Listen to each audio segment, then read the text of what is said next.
Kali nggak tahu rekam. Bismillahirrahmanirrahim. Saya mulai ya. Assalamualaikum.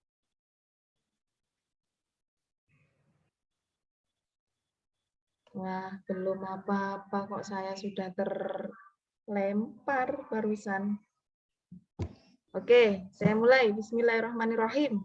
Assalamualaikum warahmatullahi wabarakatuh. Waalaikumsalam warahmatullahi wabarakatuh. Selamat siang adik-adik mahasiswa BTP semester 2. Nah, siang ini kita yang rencananya mau praktikum luring, tiba-tiba harus praktikum daring. Tapi nggak apa-apa ya, mudah-mudahan dengan kondisi sekarang ini ya memang kita harus mengurangi sebaran atau meminimalisir kenaikan kasus penyebaran COVID varian Omikron. Mudah-mudahan juga tidak akan mengurangi semangat adik-adik untuk belajar. Nah, sebelum mulai praktikum, Dimas, minta tolong ketua kelas untuk memimpin doa dulu. Ayo Dimas, doa dulu Dimas. Baik, sebelum memulai perkuliahan, marilah kita berdoa menurut keyakinan masing-masing. Doa mulai.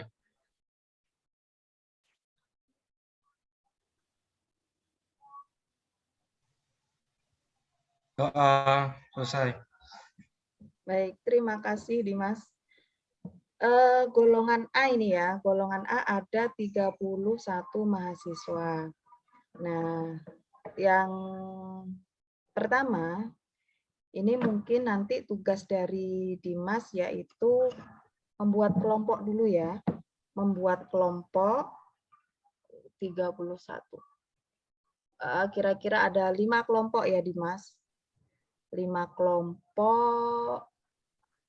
Jadi ada 6, nanti ada 1 yang anggotanya 7 mungkin. Itu. Setiap satu kelompok terdiri dari 6 mahasiswa. Nanti ada yang satu kelompok isinya 7 karena 31 ya. Terus serahkan nama-nama kelompoknya itu ke saya setelah praktikum ini selesai.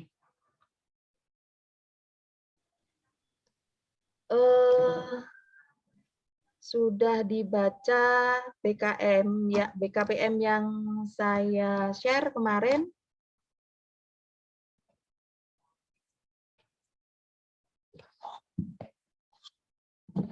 Saya tidak akan menerangkan secara detail bagaimana difusi dan osmosis. Saya anggap adik-adik mahasiswa sudah paham karena materi juga sudah saya serahkan.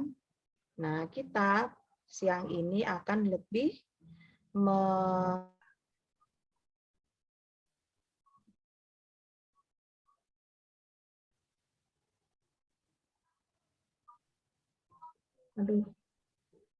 maaf ya. Ini wifi-nya di sini. Jaringan internet saya kok tidak begitu lancar. Apakah suara saya sudah terdengar? Siap, terdengar Bu. Sudah Bu.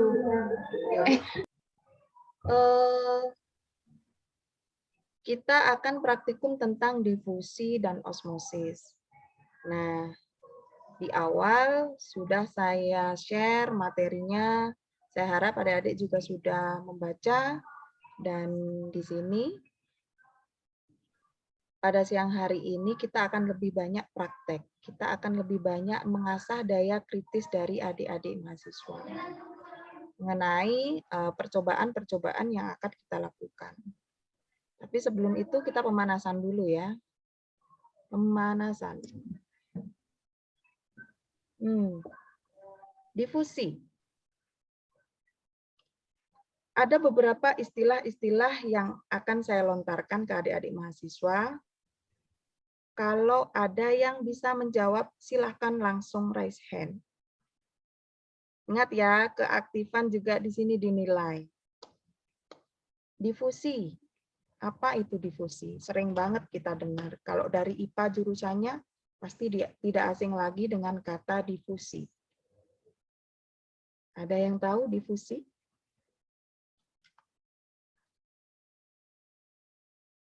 Yo, mati lagi ya. Wifi-nya Bunda sendiri.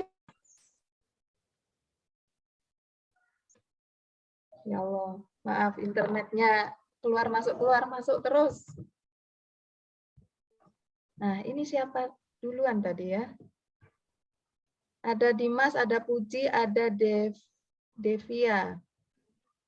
Coba Puji dulu, Puji. Puji Astuti. Puji Astuti. Bu, ya Bu izin menjawab. Bu. Ya, silakan.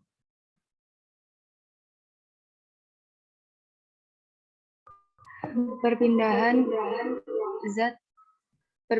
zat dari konsentrasi tinggi ke konsentrasi rendah.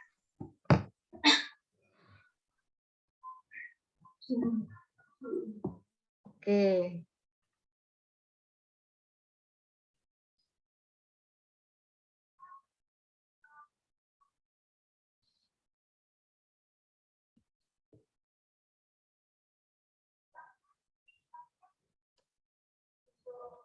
Ini absennya yang di-share ada 2 ya. Punyanya Bu Marmi sama dari saya ini. Oke, yang diisi punya Bu Marmi aja ya, punya saya nggak usah diisi absensinya. Baik Bu, baik Ya. Bu, baik Bu. Ganti link ya. Kemudian Puji, masih Puji ya. Berarti yang dititik tekankan di situ adalah yang berpindah itu apanya? Ayo kita belajar kritis di sini. Gimana Bu, bisa diulangi Bu? Belajar. Tadi kan katanya perpindahan zat dari larutan dengan konsentrasi tinggi ke konsentrasi rendah. Oke, betul. Itu betul. Berarti yang dititik beratkan di sini yang jadi kunci adalah yang berpindah itu apanya? Cuman saya bolak-balik ini. Yang berpindah apanya? Zatnya Bu. Zatnya. Kemudian, oke, dari sini saya sudah bisa melihat, menganalisa adik-adik sudah membaca ternyata, sudah paham dari BKPM yang sudah saya share. Kemudian yang osmosis, kira-kira apa? Silakan yang tahu raise hand. Devia Putri Agustin. Itu Bu, kebalikannya dari difusi. Apa itu berarti? Perpindahan zat atau molekul dari konsentrasi rendah ke konsentrasi tinggi. Dari konsentrasi rendah ke konsentrasi tinggi. Yang berpindah itu apanya berarti? Tadi yang berpindah zatnya. Kalau ini yang berpindah apanya?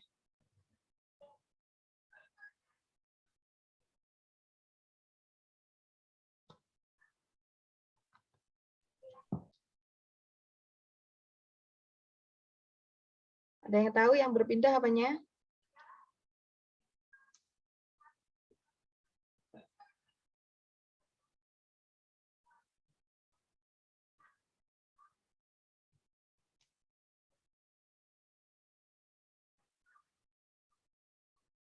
Yang berpindah itu adalah pelarutnya atau airnya. Kalau tadi difusi yang berpindah itu zat atau molekulnya atau ionnya kalau pada sel.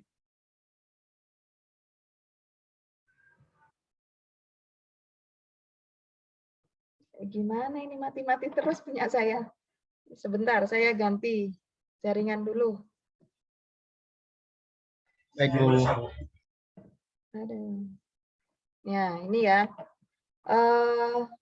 Tadi berarti kalau yang osmosis yang berpindah itu adalah pelarutnya. Kalau difusi yang berpindah itu zatnya. Zatnya itu apa ya? Bisa berbentuk molekul, makromolekul, ion-ion kalau pada sel ya. Nah, yang ukurannya tidak lebih besar dari pori-pori yang ada di dalam sel. Lipid bilayernya itu kan ada tuh.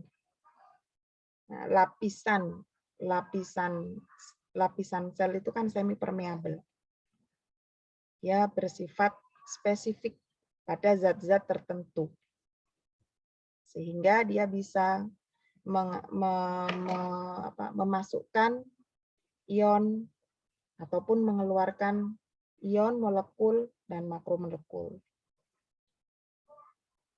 Ini prinsip difusi dan osmosis ini juga terdapat di dalam sel, baik sel hewan, sel tumbuhan, maupun sel manusia.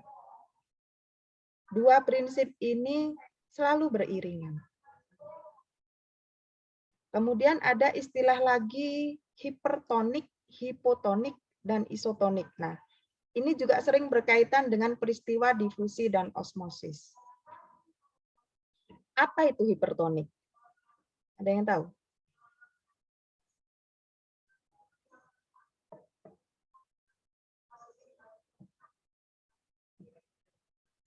Hipertonik.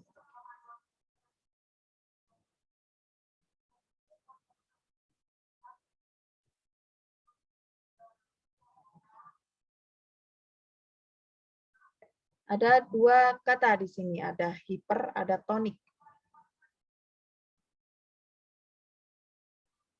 Hipertonik itu apa, hipotonik itu apa, isotonik itu apa. Nah, kalau kalian sering minum minuman yang isotonik, pasti tahu itu.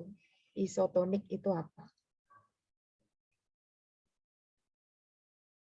Ini harus di luar kepala ya. Sudah harus di luar kepala. Dimas, ya. Dimas. Kalau hipertonik itu larutan yang mempunyai konsentrasi terlarut tinggi. Kalau hipotonik larutan dengan konsentrasi terlarut rendah, dan isotonik itu dua larutan yang mempunyai konsentrasi terlalu sama. Oke. Berarti intinya kalau hipertonik ada hiper, ada tonik. Berarti kan molekulnya itu atau zat yang terlarut itu hiper atau berlebih. Kalau hipo berarti kurang.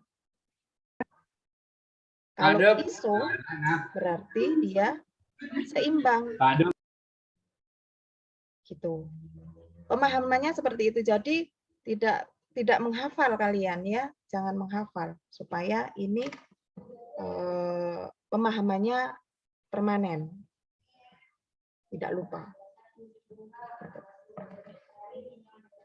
Nah, ini juga sifat hipertonik, hipotonik, dan isotonik itu juga ada di dalam sel. Bagaimana mekanisme kerja sel terhadap lingkungan yang hipertonik, yang hipotonik, ataupun yang isotonik. Semuanya berbeda responnya. Nah, nanti kita akan pelajari dari percobaan yang akan kita laksanakan.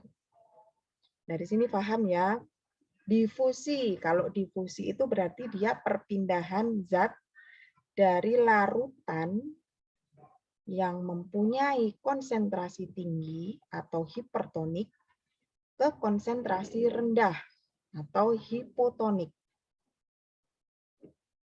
Osmosis itu adalah perpindahan pelarutnya atau air di sini ya, dari larutan yang mempunyai konsentrasi rendah atau hipotonik menuju konsentrasi yang lebih tinggi atau hipertonik. Betul kebalikannya. Nah, dua prinsip kerja ini sama-sama ingin memperoleh kesetimbangan atau isotonik di situ. Kalau sel itu antara di dalam sel dengan di luar itu tekanannya sama, terdapat keseimbangan. Kalau salah satunya berbeda, pasti akan responnya berbeda di dalam sel. Gitu ya. Oke, sekarang kita langsung ke praktikum.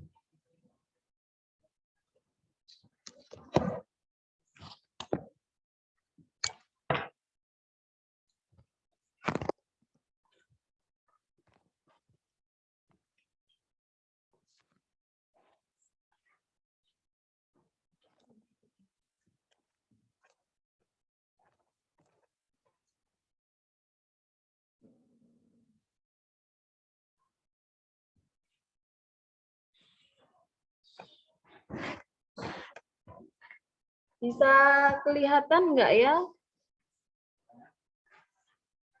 Sudah, Bu. Kelihatan? Terlihat, Bu.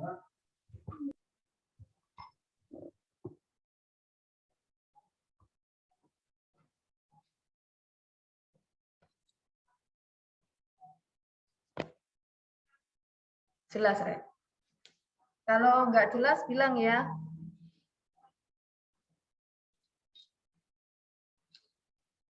Tulisannya kurang kelihatan, Bu. Apanya? Tulisannya. Tulisan.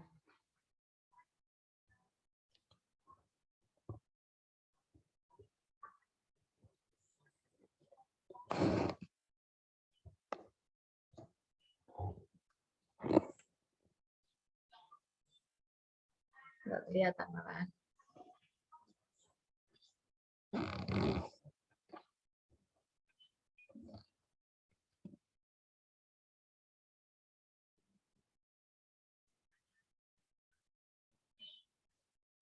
Tulisannya udah kelihatan belum?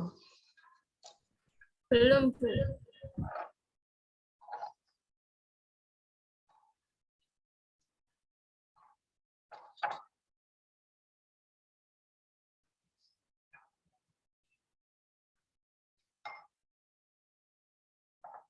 Oke, kita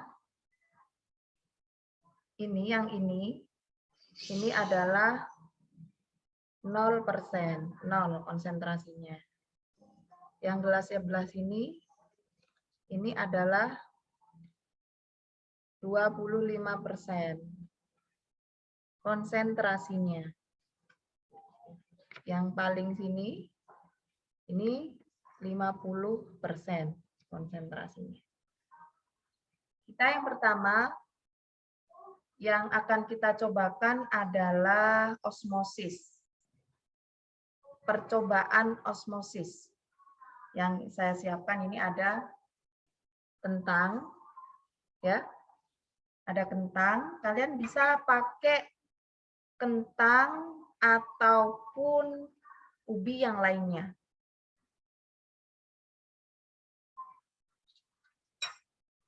Kemudian saya pakai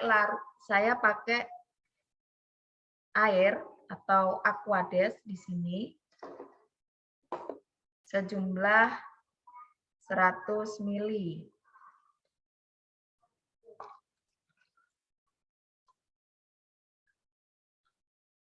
Ya guys, 100 ml sama semua.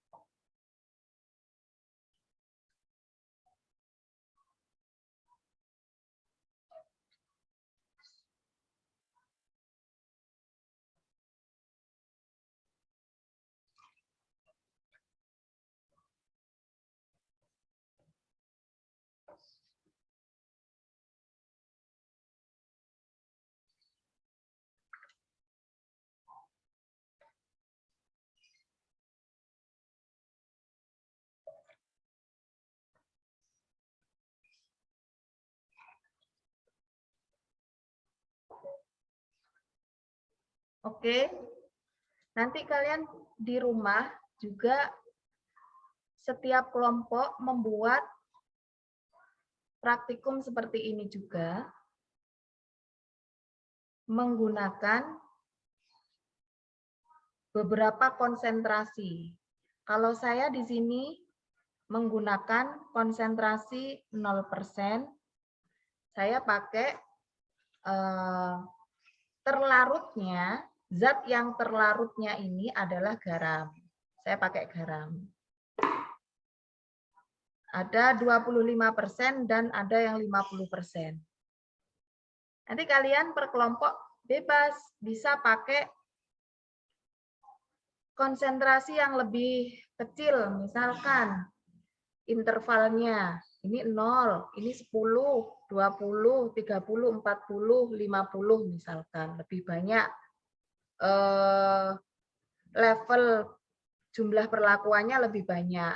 Level antar perlakuan lebih kecil. Enggak masalah. Mau sama seperti ini juga enggak masalah. Yang jelas kalian paham. Dan kalian cobakan nanti. Gitu. Terus kentang ini kita potong. Mana ini potongnya?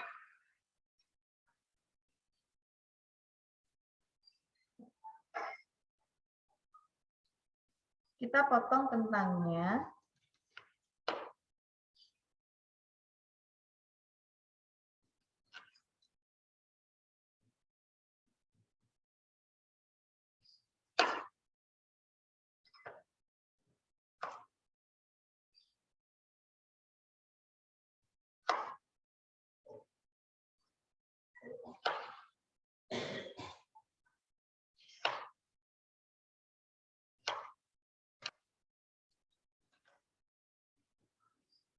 Kemudian kita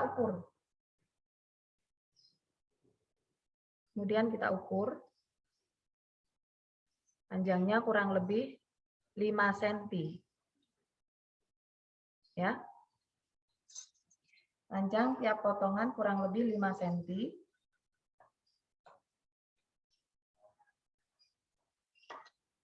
Karena saya tidak punya timbangan di sini, kalau kalian punya timbangan, lebih baik sambil ditimbang. Jadi tahu berat awalnya berapa.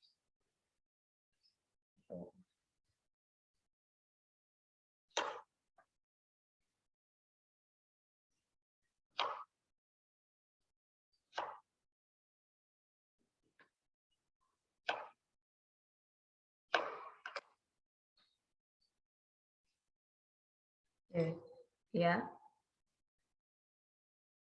Panjangnya 5 cm, kemudian lebarnya kurang lebih 1,5 cm.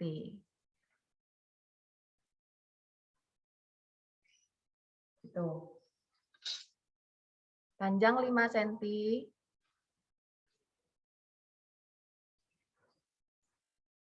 Lebar 1,5 cm masing-masing, nanti dimasukkan ke gelas, ya, masing-masing.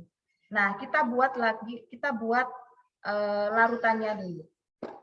Kalau yang 0 jelas kita nggak usah pakai ya garamnya. Kemudian yang 25% saya pakai analoginya itu dengan perbandingan. Kalau yang 25% saya pakainya harusnya dalam bentuk mili ya. Tapi ini nggak apa-apa, pakai perbandingan gini aja. 1 sendok.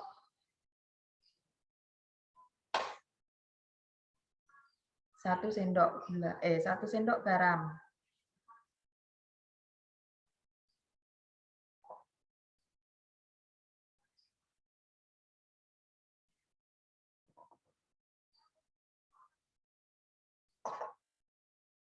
Sedangkan yang 50% saya memakai 2 kalinya, 2 sendok.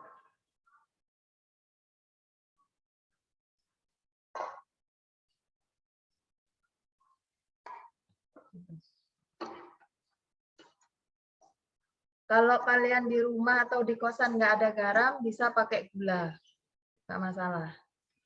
Kemudian diaduk sampai menjadi homogen.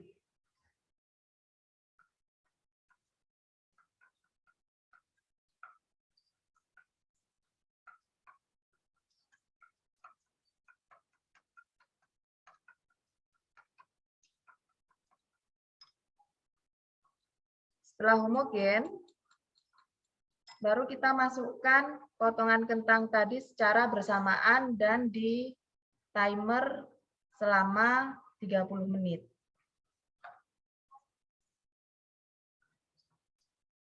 Ini percobaan osmosis. Ya. Anggap saja kentang ini adalah kumpulan susunan sel. Ya, bukan dianggap, ini memang benar. Ini kumpulan sel. Sel hidup. Di sini kentang ini. Sel tanaman, sel hidup. Dan dimasukkan dalam berbagai level konsentrasi larutan. Maaf, Bu. Ya. Guru. Itu direndam berapa menit, Bu? 30 menit. Di timer selama 30 menit.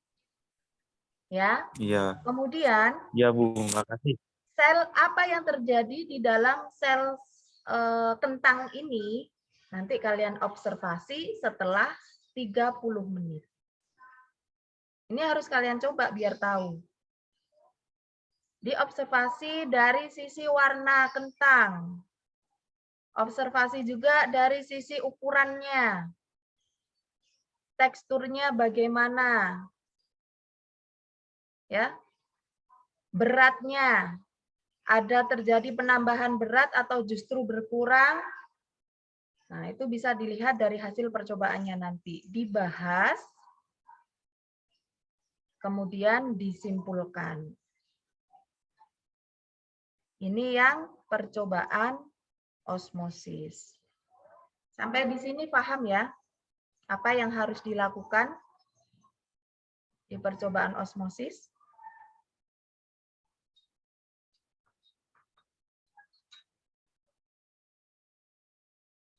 Kalau sudah, kita beralih ke percobaan berikutnya. Ke percobaan difusi. Ini sudah mulai dihitung timernya tadi selama 30 menit.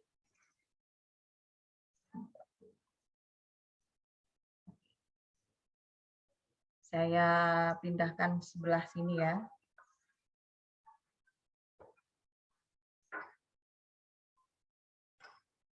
Nah,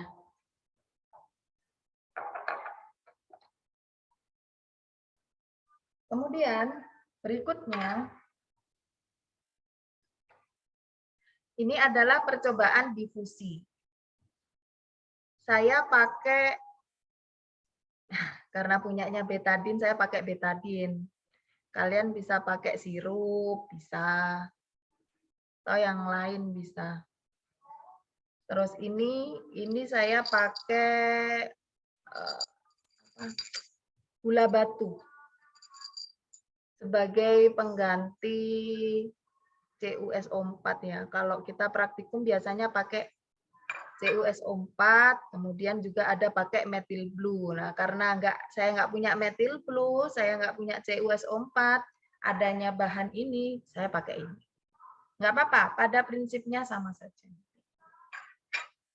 Cuma nanti kalau ini kita tidak akan bisa melihat perubahan warna yang secara signifikan perubahannya. Paling ya bertambah keruh saja.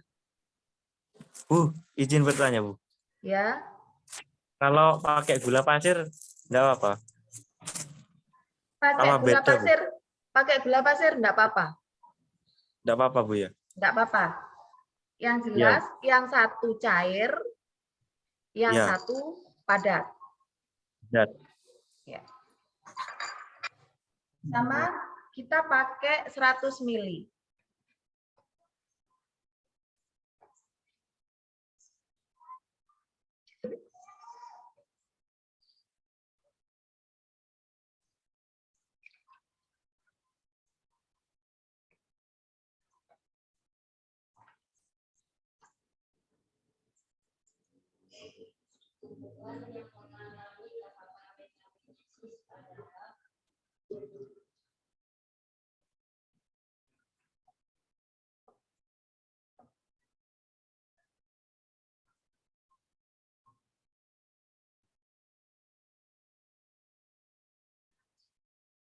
Nah, zat yang terlarut, dua jenis zat yang terlarut ini kita masukkan ke dalam pelarut secara bersamaan.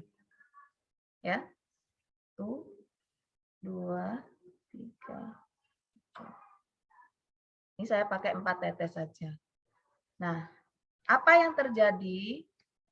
Nah, di sini kan sudah mulai terlihat adanya perubahan warna. Ya. Jadi molekul-molekul yang ada di dalam zat yang terlarut mulai menyebar. Nanti kalian hitung, kalian timer. Kalian timer berapa lama waktu yang dibutuhkan hingga larutan ini menjadi homogen. Nah, ini udah homogen yang ini. Udah selesai timernya. Nah, kalau ini masih tetap karena masih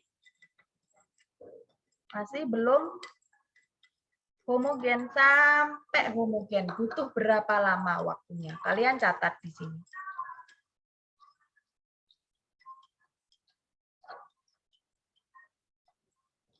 Nih, sampai nanti homogen. Nah, dari sini sudah paham ya? Ini adalah difusi, peristiwa difusi. Zatnya yang terlarut ke air.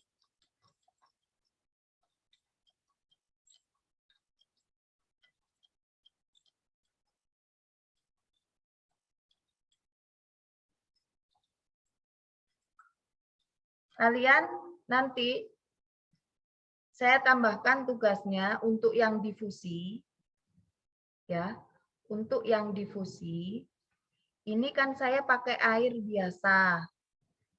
Kecepatan untuk mendapatkan larutan homogen itu berapa lama? Antara dua jenis zat yang terlarut ini.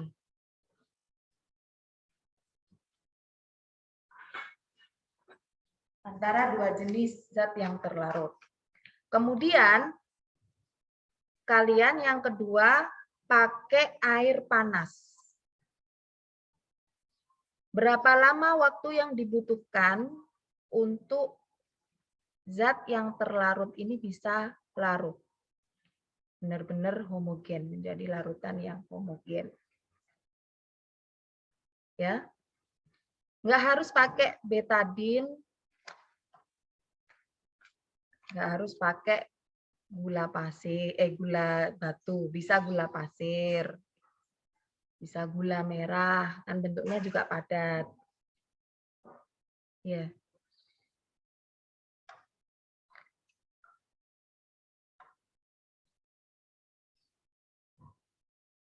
Lama waktu yang dibutuhkan nanti dicatat dan dibahas. Faktor apa saja yang mempengaruhi kecepatan suatu zat terlarut ke dalam air, ke dalam pelarut. Kalian bahas, kemudian kalian simpulkan.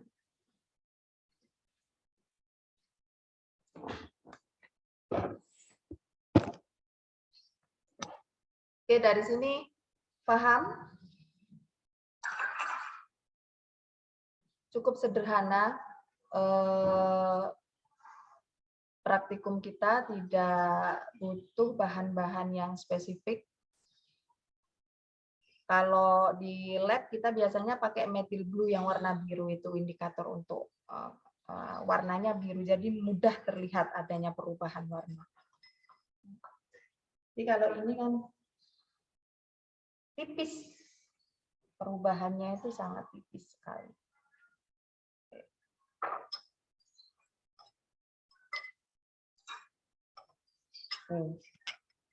Perubahannya sangat tipis sekali.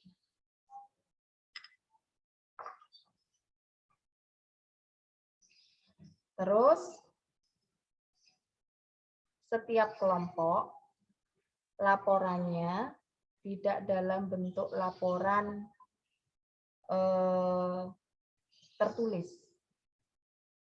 Ya, tugasnya adalah kalian membuat video praktikumnya, percobaan sederhana kalian lakukan di rumah atau di kosan dengan peralatan yang sangat sederhana yang bisa ditemui, yang bisa dilakukan.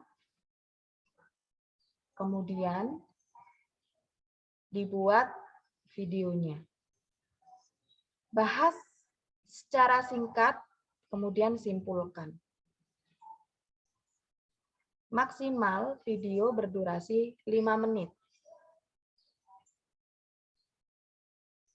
Maksimal, jangan lebih dari 5 menit. Sajikan secara padat, ya. Jangan bertele-tele videonya.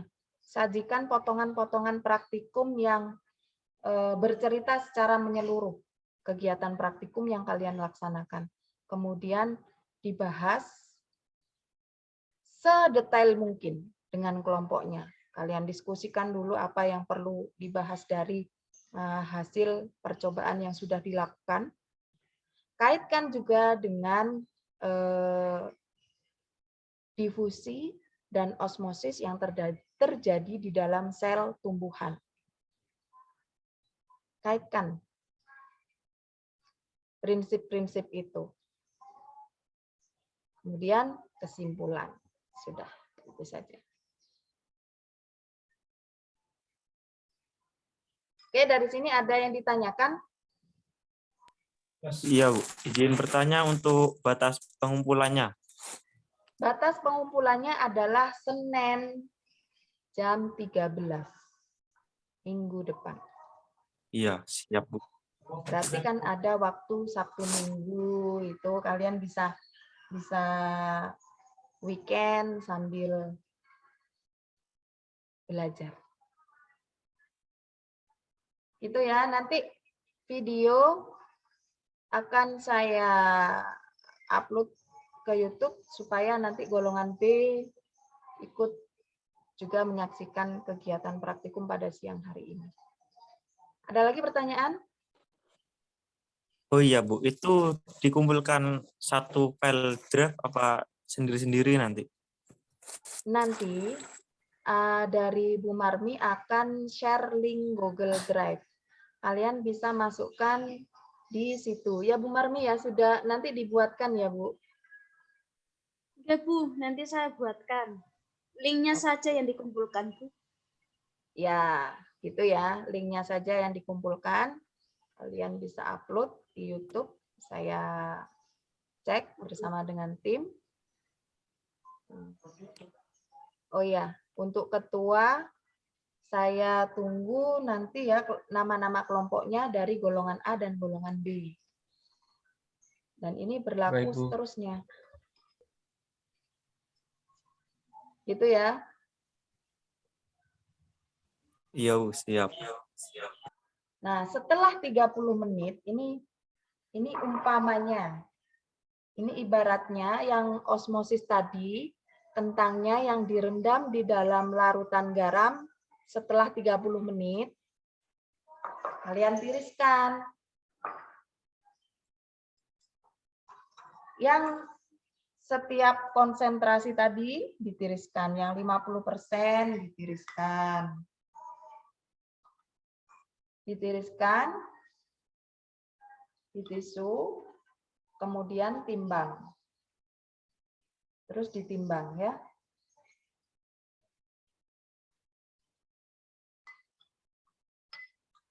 Ditimbang, kemudian diukur panjangnya atau lebarnya. Dilihat perubahan warnanya. Dilihat juga teksturnya. Kemudian dibahas.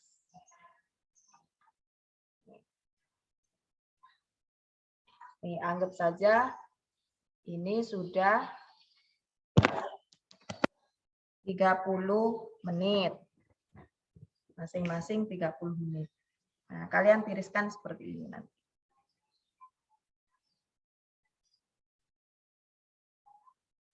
Gitu.